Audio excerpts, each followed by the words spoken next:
بۆ قسەکردنی زیاتر لە سەر ڕۆڵی سەرۆک مامجەلال لە بواری وەرزش لەگەڵ وەرزشکاری دێرین مامۆستا عەدنان زەنگەنا قساکەین. مامۆستا بەخێربێی بۆ سپۆرت مەگەزین لە ساڵیادی کۆچی دوایی مامجەلال وەک وەرزشکارێکی دێرین چیت هەیە؟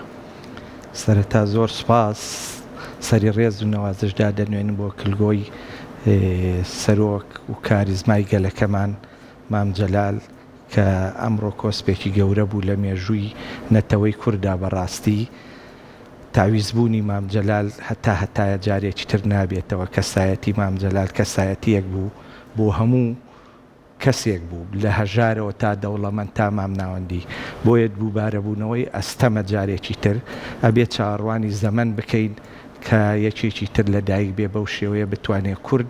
لە نەبوونی لە حەسرەت و لە ئاوارەی و لە دەربەدەری بگەێنێتە ئەوەی بگاتە هەموو ئاواتەکانی کە خەومان پێوا بینی هاتە دی بە ڕزگارکردنی کەرکووکیشەوە کە هەتا ئەو هەناسەی تێما بوو کەرکووک بە ئازادی ئەژیا و لە ژێر چاودێری حکومەتی هەرێم و کورد و کوردستان نابوو. بەڵام بەداخەوە هەر لە دوای نەخۆشکەوتنی هێواش ئەو بەڕێی کە لە ژێر پامان بوو لە کەرکووکە بە پلان و بە بەرنامە توانیان لە ژێر دەسمان دەریکەن. بۆیە مامجەلال کەسایەتیەکە دووبارە بوونەوەی ئەستەما خزمەتی هەموو بوارەکانی ژیانی کۆمەلگای کوردی کردووە و کۆمەلگای عێراقی کردووە و بە هەموو جۆرەکانەوە. بۆیە مامجەلال ئەگەر لەگەڵ لاو دانشتلاو بوو ئەگەر لەگەڵ سیاسەتا دابنشرا سیاست مەدارێکی حەکیم و دیبلۆماسێکی گەورە بوو ئەگەر لەگەڵ وەرزشکارە دانشتایە هەر بە قسە خۆشەکانی و بە خەندەکانی و بە بەخشندەیی وەرزشی گەیانە ئەو ئاستەی کە ئێمە ململانی عێراقمان نەکرد کاتی ئەو لە دەسەڵات و قەڵەمەکانی کارێ کرد. لە دوای کۆچی مامجەلال هەموو بوارەکانی ژیان پەچی کەوت. لە دوای ئەوە تا ئەم لەحزەی کە ئێمە قساکەین کوردنانێکی ئیسراحەتی نەخواردووە. ڕۆژانە کێشە و گرفتمان بۆ دروستە بێ لەو بەغایی کە مامجەلال لەوێ بوو هەر هەمویان سەریان دانوێنا لە بەردەمی نەیان نەتوانی هیچ کاتێک بەرەمبەر بە کورد و کوردستان هیچ وشەیەک بڵێن. بەڵام لە دوای نەمانی مامجەلال ئەوە تا ئێمە بە هەموو هێزێکمانەوە ئەڕۆین بەرەو عێراق بوونی خۆمان ئەسەپێنین لە پێناو ئەوەی شتێک دەستکەوت بێنینەوە بۆ ملەتەکەمان بۆ هەرێمی کوردستان. بەڵام ئەوەش بەڕەوا نابینن. بۆیە هەرچی بڵێ دەربارەی مامجەلال هەرچیەک وەسفێک بکەی هێشتا کەمە. لە بواری وەرزشا مامجەلال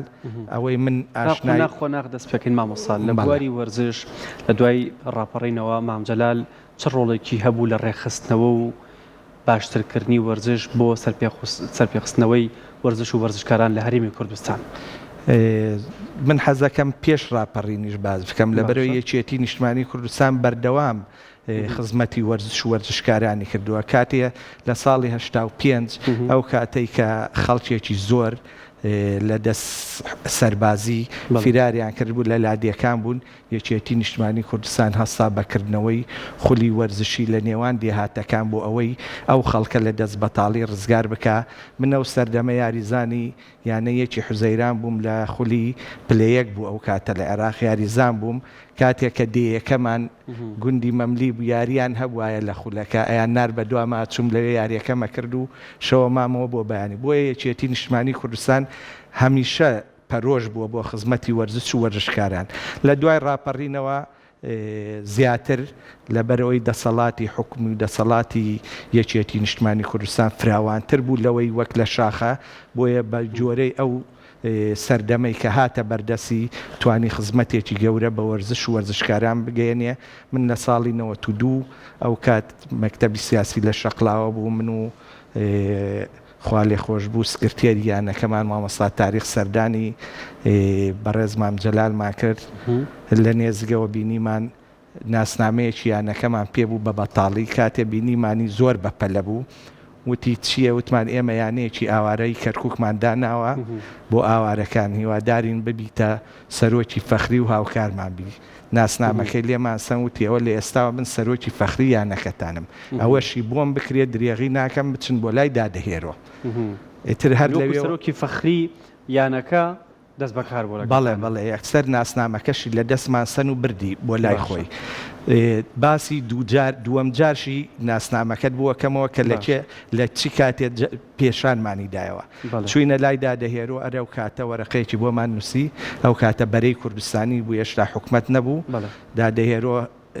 نامەیەکی بۆمان نووسی بۆ کاک عومەری سەی عەلی لێپرساوی بەرەی کوردستانی سلێمانی بووە و سەردەما ئەویش وەرەقەیەکی بۆ ئێمە نووسی چوین بۆ گومرکەکەی عەربەت وەکو من و هاوڕێیەکم بوو من ماڵم لە بازیان بوو ئاوارە بوومە و سەردەما کاتێککە چوینە ئەوێ وتیان ئەوە 20,000 دینار دیاری مام جەلالە بۆیانەکەتان وەکو گەشتکەیە گرمان یعنی 20,000 دینار مەبلەغ بوو بۆ ئەو سەردەمە و پارێ بوو زۆر شتێ کرد بۆ یەکە گەڕاینەوە بۆ نادی وتمان ئەوە دیارەکەی مام جەلالە هەر هەموو یعنی تووشی سەرسامی بووین و بەو مەبلەغەت دەستمان کردەوە چالاکی ئەو پارەیە بوو بووە هاندان و بووە ئەوەی یانەی وەرشی بابە گورگور بووە یەکێ لە یانە هەرە ناودارەکانی کوردستان تاکو ڕاپەڕی تاکو و ئازادی عێراق هەموو خەڵک ئەزانەیە کە یانەی وەرزشی بابە گورگور چی بوو کاتێکی تر کە لە ساڵی 94 چاومان دووبارە پێی کەوتەوە کاک شاڵاوی عەلی عەسکەریمان لەگەڵ بوو لەگەڵ نەجمەدین فەخیە هەویەکەی دەرکرد وتی وا نەزانن لە بیرتانم کردو ئەوە من هەر سەرۆکەکەی خۆتانم ئیتر ئەوە نەیتر دڵخۆش بووین هەر لەوێش قەڵەمەکەی کردە ئیش و دیارەکی زۆر گەورەی بەیانەکەمان بەخشی بەڵام هەندێ ڕووداوی کارەساتی سیوەکی ئاباتە سەریا تەکمیلەکانی نەکرا جارێکی تر لە ڕێی مامۆستا جەلالەوە ئەو کاتە لە مەکتەبی ڕێخستن لە هەولێر بوو دیارەیەکی بۆ یانەی وەرشی بابە گورگور بەوان نار بۆمان کە ئەویش 20,000 دیناری تر بوو بۆ یانەکەمان لەوەی ساڵی 94 بڕیاریدا 100,000 دینار بدا بە یانەی وەرشی بابە گورگور چلی هەر لەوێدا پێمان ئەوەی تروتی بە دوو وەجباتان دەینێ لەگەڵ کۆستەرێکە ئەو سەردەما ئەو پیاوە بەخشندەیە کۆستەری ئەبەخشی بە وەرزش و وەرزشکاران بەڵێ بۆیە ئەوەی کە ئەو کردی لەو سەردەما وەکو خەونیش نەبوو لە خەونیش یعنی بڵێم نای بنین چی بۆ ئێمە هێنایەدی بۆیە یانەکەمان بووە یانەیەک ململانی یانەی سلێمانی کە یانەیەکی دایکی سلێمانی و هەمومان جێی شانازیمانە گەیشتینە ئاستێەوەی ململانی ئەوان بکەین لە هەموو جۆرە یاریەکان و هەر ئەوەش بوو وای کرد کە ئێمە بەردەوام بین لە وەرزشە من و هاوڕێکانم کە ئێمە یاریزانی پلەیەکی عێراق بووین لە هەرەی گەنجایەتیمان بوو ڕێگای ئاوارەییمان هەڵبژار نەگەڕاینەوە بۆ ژێر دەستی ڕژێمی بەعس ئەوە وای لە ئێمە کرد ئەوەنەی تر پەرە بە وەرزشەکەمان بدەین لە ساڵی 93 بوو یانەی سلێمانی لە خولی نایابی عێراق دەست بەکار بوو لەبەرەوە ئێمە ئاسمان زۆر بەرز بوو من و هاوڕێم مامۆستا جەلیل کە ناسرا بە جەل عەرەب و لەگەڵ کا عومەر خەتاب ڕایەنەری یانەکەمان بوو یانەی سلێمانی ناچار بوو کە بێ ئێمە بەرێ لەگەڵ خۆی بۆی ببینە پاڵپشت و هاوکار ئەوە ئەگەڕێتەوە بۆ ئەو هاوکاریانەی کە مام دای بە ئێمە بتوانین بەردەوامی و پەرە بدەین بۆیانە وەرزشەکان ئەی ڕۆڵی مام جەلال لە دروستکردنی لیژنەی ئۆڵۆمپی و ڕێکخستنەوەی وەرزشە مام جەلال بنیاتنەری لیژنەی ئۆڵۆمپی هەرێمی کوردستانە لە ساڵی 95 ئێمە یەکێ بووین لەو یانانەی بەشدار بووین لەو مەراسیمیکردنەوەی لە وتارەکەیە دیارەکەی پێشکەشمان کرد کە ئەویش ناوی لیژنەی ئۆڵۆمپی هەرێمی کوردستان بوو کردێ خەڵات بۆ وەرزشکاران و لەوێ نوێنەری یانەی وەرشی بابە گورگور بووە ئەندامی کۆمیتەی یەکەم کۆمیتەی تەنفیزی کە کاک عومەرمان هەڵبژار ئێمە عومەر خەتاب بۆ نوێنەری یانەکەمان بۆیە مام جەلال بنیاتنەری لیژنەی ئۆڵۆمپی کوردستان پێک هێنا و بڕیاریدا کە ئەو ناوە جوانەی لێ بنێ ناوێکە کە بتانی بە نێو دەوڵەت بوونی کورد لە بواری وەرزشە پێ بگەێنی ئێستا کۆمەڵی کێشەی بۆ دروست بۆ بەڵام ئەو ناوە ئەو بیرکردنەوەی مام جەلال و ڕوئیای مام جەلال زۆر جیاوازتر بوو لە ڕوئیای خەڵکی تر ئەو لە سەردەمێ ناوی لیژنەی ئۆڵۆمپی هەرێمی کوردستانینا کە خەڵک خەوی بە نەکخە و هەر بوونی دەوڵەتی لە خەیاڵان نەبوو مام جەلال ئەو ناوەی بۆ ئەو ڕۆژە هەڵگرت کە ئێمە ئەبێ بگەینە ئەو ئاواتەی لیژنەی ئۆڵۆمپی کوردستان ببێتە نوێنەری کورد لە نێو دەوڵەتیدا و هەرچی یەک باز بکەین لەسەر ژیانی مام جەلال لە بواری وەرزش کۆتایی پێ نایە لە دوای پرۆسەی ئازادی عێراق مام زیاتر پەرەی بە وەرزشدا و ئیحتیمامێکیدا بە حکمی ئەوەی خۆی وتەنی هەموو کێشەیەکمان نەبێت کێشەی داراییمان نییە کە لەگەڵمان دانش ئەیوت کوڕم چیتان ئەوێ دەستکراوە داوا بکەن لەبەر ئەوەی مشکیلە بێ کە نەمان بێ پارەیە ژیانیش ئەگەر پارەت بۆ دابین کرا ژیان بەرەو ئاسوودەی و بەرەو ئارامتر و بەرەو باشترە ڕوان بۆیە لە هەموو سەردانەکانیە کە هاتە کەرکووک یەکێک لەوانەی کە بە تایبەت لەگەڵیا دانشت بواری وەرزش بوو احتمامێکی تایبەتیە بوو لە بواری وەرزشە چۆن لە دانیشتەکانە لەگەڵ وەرزشکارانە هەڵسو و کەوتێ کرد چۆن لەو بارودۆخە سیاسی و جەنجاڵیە ئاهاتە دەرەوە بە ڕۆحێکی وەرزشی و بە زمانێکی وەرزشی قسەی لەگەڵ ئێوە کرد مام جەلال هەردەم زمانی گوڵ بوو قسەی خۆش بوو لە هەر کاتێکە هەستی بە ماندووبوون بکردایە نوکتەیەکی خۆشیە جێڕایەوە بۆ ئەوەی هەم ئەو کۆمەڵی کە لەگەڵیا دانیشت هەم خۆی بگەڕێتەوە سەر وەزعێکی تایبەتی تر من لە یەکێ لە دانیشتنەکان باسەکەم کە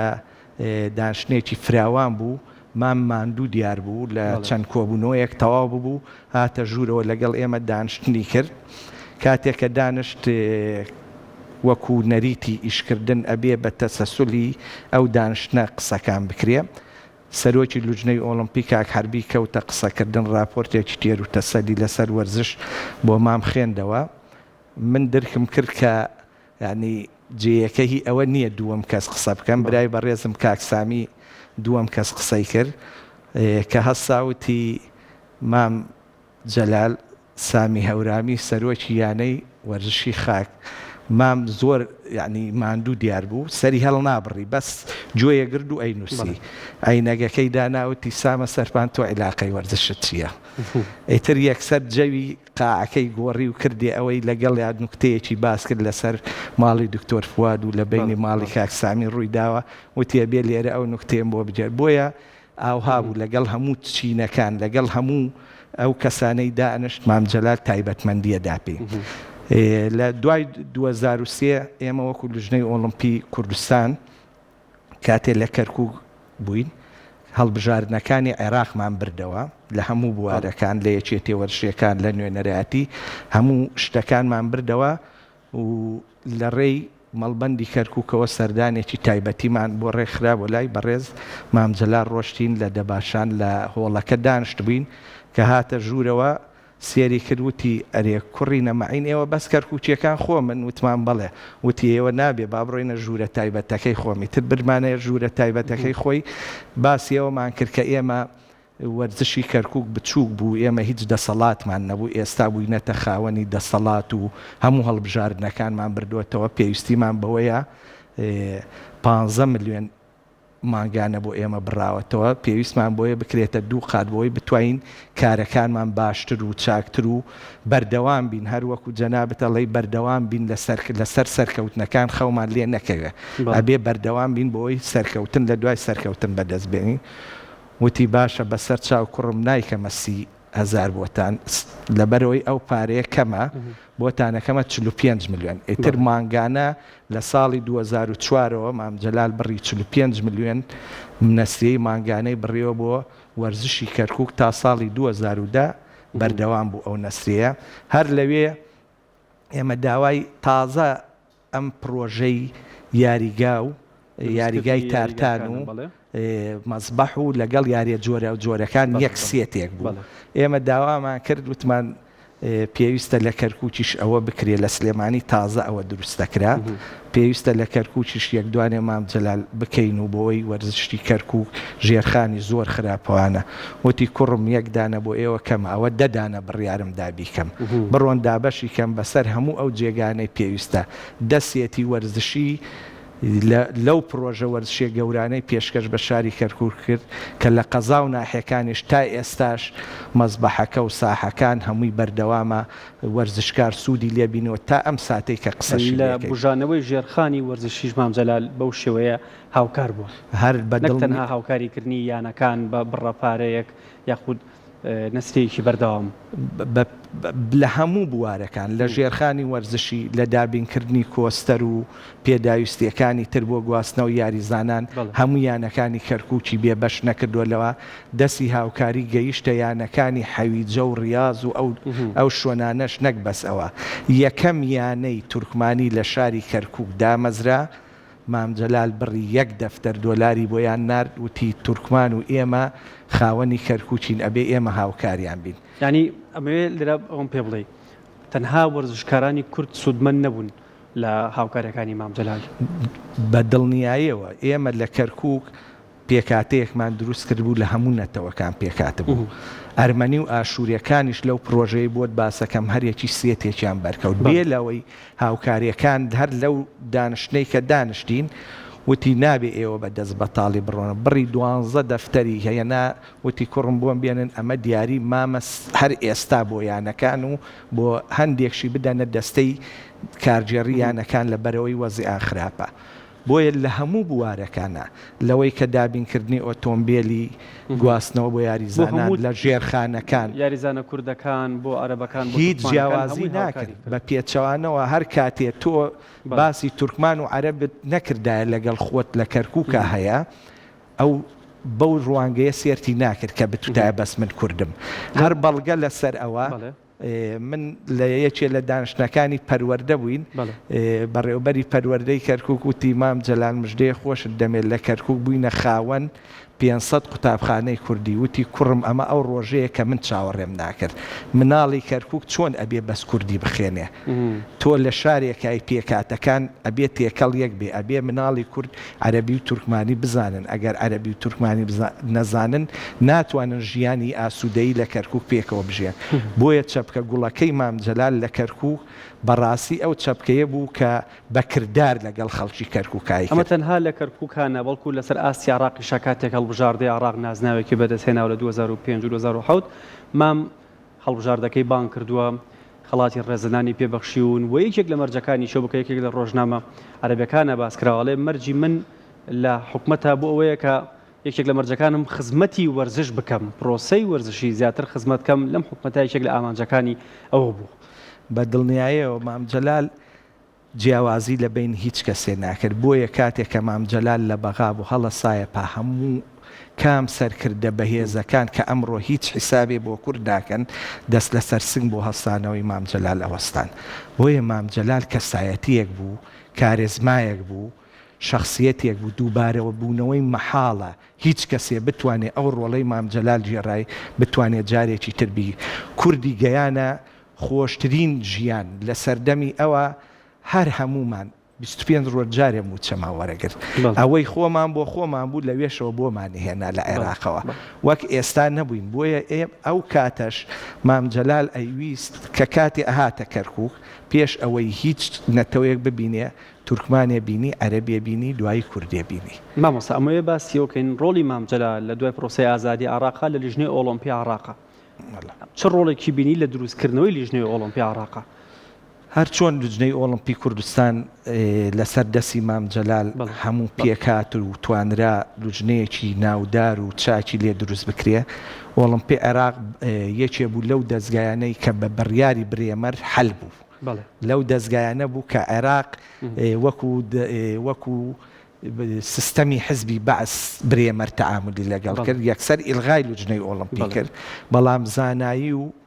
زیرەکی مام جەلال توانی ئەو ناوە بە هێمنی بگەڕێنێتەوە و کۆبوونەوەکەش بێنێتە دوکان لە ژێر چاودێری خۆی و کورد ئەو کاتە پۆستەکانی لە عێراقا لە ژمارە ناهات یعنی ئەگەڕان بە دوای ئەوەی چێ بنێرین بۆ بەغا چێ بنێرین ببێتە نوێنەر لە هەموو یەکێتیەکی وەرزشی دوو نوێنەری کوردی تیابوو بەدانان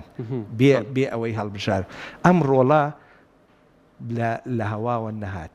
لەو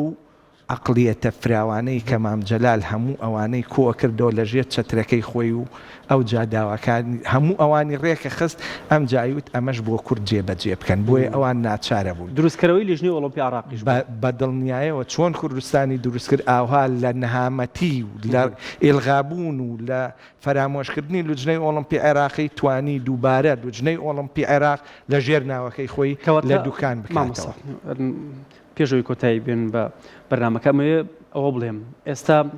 مام جەلال لیژنەی ئۆلۆمپی عێراقی وەکو بەڕێزەباسەکەی دروستی کردوێتەوە هەنگاوی ئێستا چییە بۆ ئەوەی وەرزشی کوردستان لەسەر ئاستی عێراقا بەرەو پێش چێ بۆ درێژە پێدانی